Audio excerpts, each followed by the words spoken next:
You're born in a castle town in the year 1620, into what should be the best seat in the whole rigid house of Japan.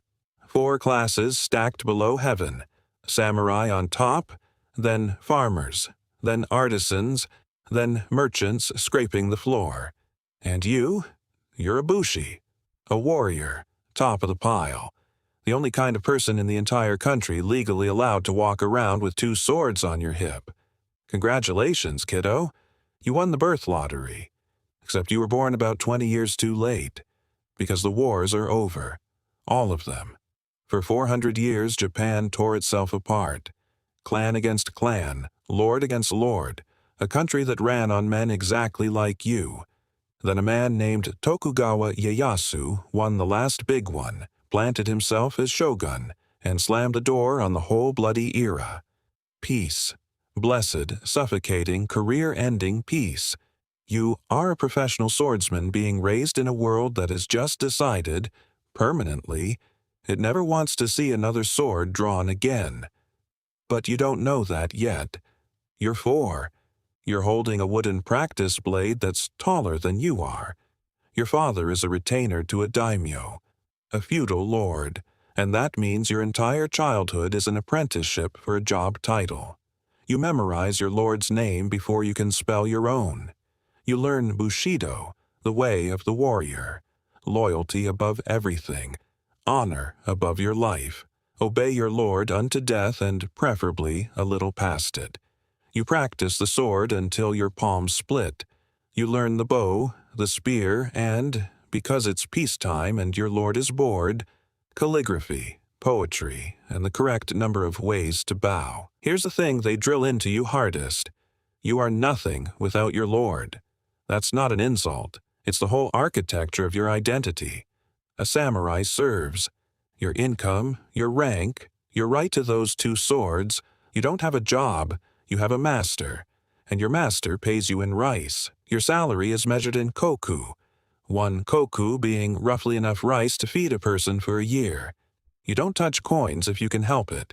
Coins are for merchants, those grubby little floor dwellers who somehow keep getting richer while you get poorer. You're a warrior. You're above money. You'll regret being above money. Give it time. You're a grown man now. Married, a kid of your own, a modest house in the samurai district, a stipend of rice that arrives like clockwork. Life is boring and fine. You're good at it. Then your lord dies. Or, pick your poison. Your lord displeases the shogun and gets his domain confiscated. This happens constantly. The Tokugawa government has turned dissolving daimyo into a hobby, seizing estates for the smallest infractions, a botched succession, a failure to produce an heir. In the first 50 years of this new peace, they confiscate land producing millions of koku.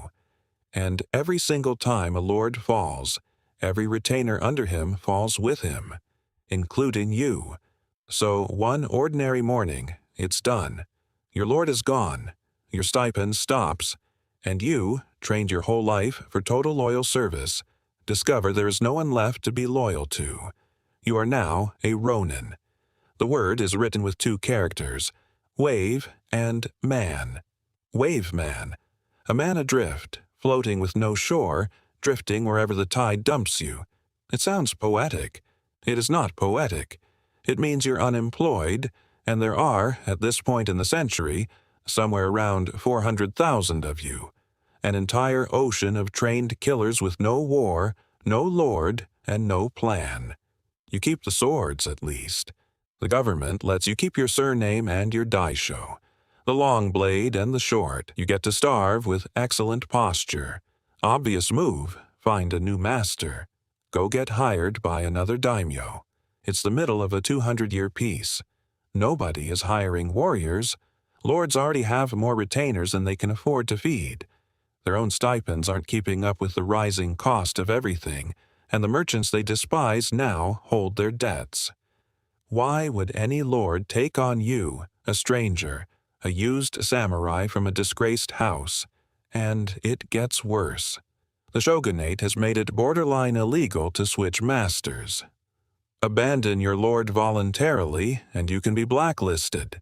A note passed lord to lord that says, "Don't touch this one." So every Ronin scrapping for the same handful of positions is competing against every other Ronin in the country. You spend months on the road, then years. You are, technically, a warrior of the highest social class in Japan. You are also sleeping in temples and wondering when you last ate. So the rice stipend is gone and you're too proud to farm and too broke to be proud. What do you actually do all day? You improvise. If you can read and write, and you can, thank you, 15 years of calligraphy, maybe you become a teacher. You tutor merchants' kids, the same merchants you were raised to look down on, who now pay your rent. Humbling. Maybe you know medicine, or you're good enough with a blade to open a little dojo and teach sword forms to shopkeepers who want to feel dangerous. And if you don't have any of those skills, if the only thing you ever truly mastered was how to kill people in a war that will never come again, then, my friend, you are in real trouble. You're the guy who trained his whole life for a single specialized job that the entire economy just deleted. Some Ronin drift into gambling dens. Some become bodyguards for merchants. Some sell their labor as day hands. And a lot of them, cold, hungry, armed, angry, turn to banditry, robbing travelers on the highways because you can only look at your two beautiful useless swords for so long before you start using them for groceries. Your wife, meanwhile, is picking up work too. There's even a name for the women driven to walk the night streets to keep their families fed. Yotaka, Nighthawks. Your Bushido scroll didn't have a chapter on this. You are, officially, worse off than a peasant. A peasant at least knows how to grow food. You know how to end a life with perfect form and quote poetry about it afterward. The market for that is closed. Here's the final insult. Everyone's still afraid of you. You walk into town and people cross the street. You're a masterless man with a weapon and nothing to lose. To the ordinary Edo citizen, that's not romantic, that's terrifying. The government watches you. Town magistrates keep tabs. In the early years of this piece, the word Ronin basically means troublemaker, a problem to be managed.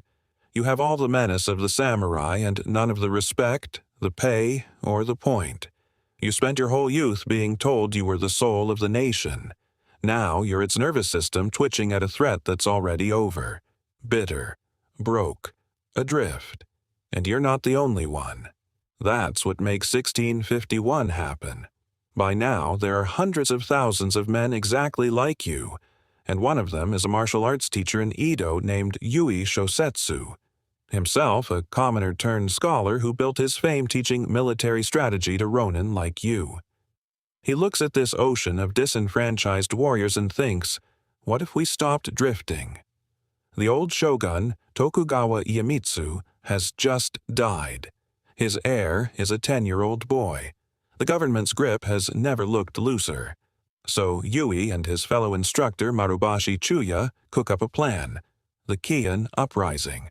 The idea is bold and stupid and desperate in exactly the way desperate men's ideas are.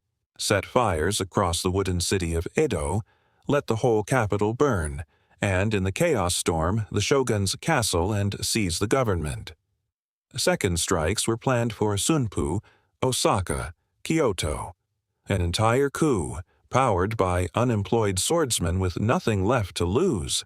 Do you join? Of course you join. What else were you saving yourself for? And it all falls apart because Marubashi gets a fever. Lying sick and delirious, he babbles the whole plot out loud, and the words drift to the ears of the shogunate's police. Of course they do. Marubashi is arrested and executed. Yui, cornered by officials in Sunpu, cuts his own belly open rather than be taken. Seppuku, the honorable death, the one piece of the warrior's code still available to a man with no lord.